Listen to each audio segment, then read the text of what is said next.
Welcome back. It's the controversial religion of Hollywood stars like Tom Cruise and John Travolta, but now a new book is exposing more of the secret inner workings of the Church of Scientology. One of the highest-ranking defectors from Scientology, Mike Rinder, has written a memoir on his escape. And Mike joins us now from Florida in the US. Mike, thanks so much for joining us. You have exposed much of the speculation about the spying and intimidation tactics occurring within Scientology. What do you want people to know about Scientology?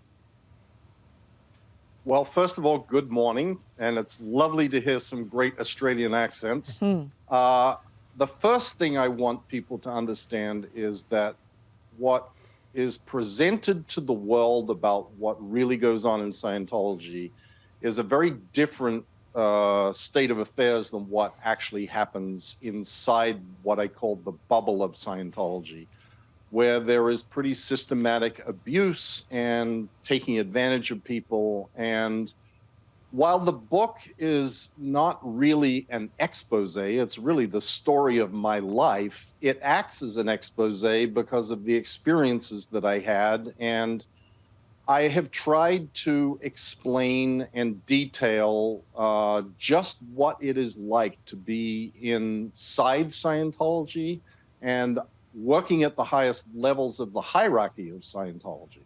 You open the book with you basically running away from Scientology. At the age of 52, you break free. What was the moment that made you go, I'm out?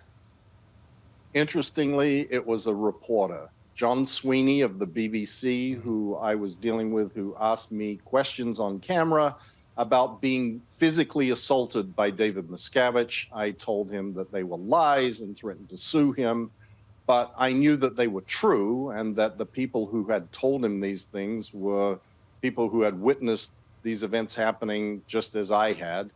And I sort of stopped and went, you know, this is not what I got into Scientology for. I did not join the Sea Organization, which is the sort of central inner clique of Scientology where you're required to sign a billion-year contract to join, which is where the name of the book comes from.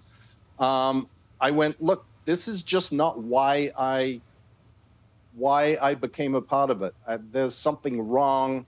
I'm not here to defend the abuses of David Miscavige. And subsequent to that, the thing that had kept me for so long that I detail in the book was that I had 2 children and a wife still in the Sea Organization. And that had prevented me from really leaving because I didn't want to leave them behind and I didn't want them to suffer consequences. But David Miscavige, the leader of Scientology, then wrote an email and said, I'm never coming back to the United States, meaning me. I'm not going back to the United States. I'm going to be shipped off. And so I went, you know, there's nothing left here for me. This is sort of a moment where nothing could be worse. I've got to change. Wow. You know, yeah. It broke my heart reading the letter that you penned to your children at the opening of the book, sort of trying to reach out to them, I suppose, in a way. How hard has it been for you losing them in this process? It's terrible, Sylvia. It was the thing that I feared. It was the thing that I sort of knew was going to happen. But it is also the thing that motivates me and drives me to keep going, exposing what is really going on in the world of Scientology. Because, you know, you may not be aware of this, but I covered it in the book. My children are now used as the primary attack dogs, seeking to smear me and discredit me. And my daughter has a website and constant videos that get put up saying that, you know, I assaulted her mother and that I've caused her permanent damage. And this is all documented as being completely untrue, but that doesn't stop them from saying it. Oh, Mike, we're so sorry. And I also feel sorry for your kids too in that, you know, the fact that they're so brainwashed to do that. But in this book, you do make some incredible claims. We know the Hollywood connection to Scientology. You talk about Tom Cruise and his marriage to Nicole Kidman. And, you know, just give us a quick insight about what unfolded during that time.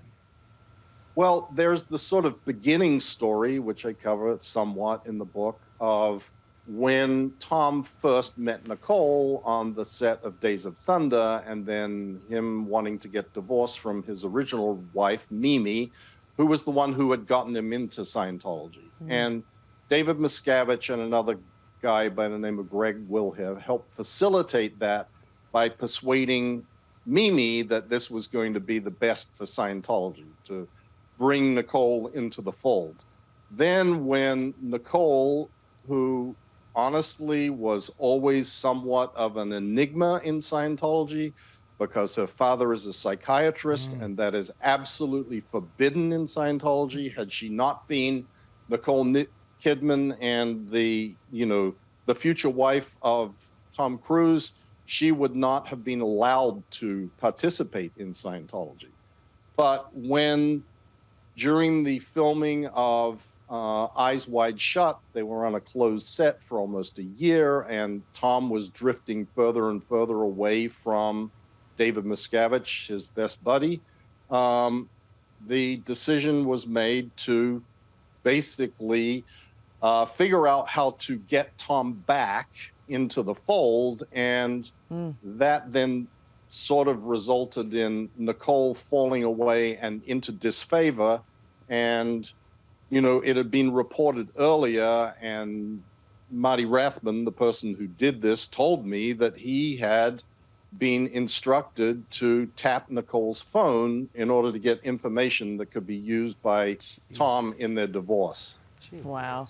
Well, look, you offer a really amazing insight into something that is so shrouded in secrecy and mystery, isn't it?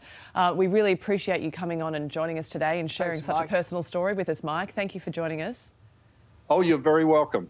And you can purchase a copy of Mike's book, A Billion Years, My Escape from a Life in the Highest Ranks of Scientology, from all book retailers. All right, still to come, East Coast weather alert, a massive rain ban set to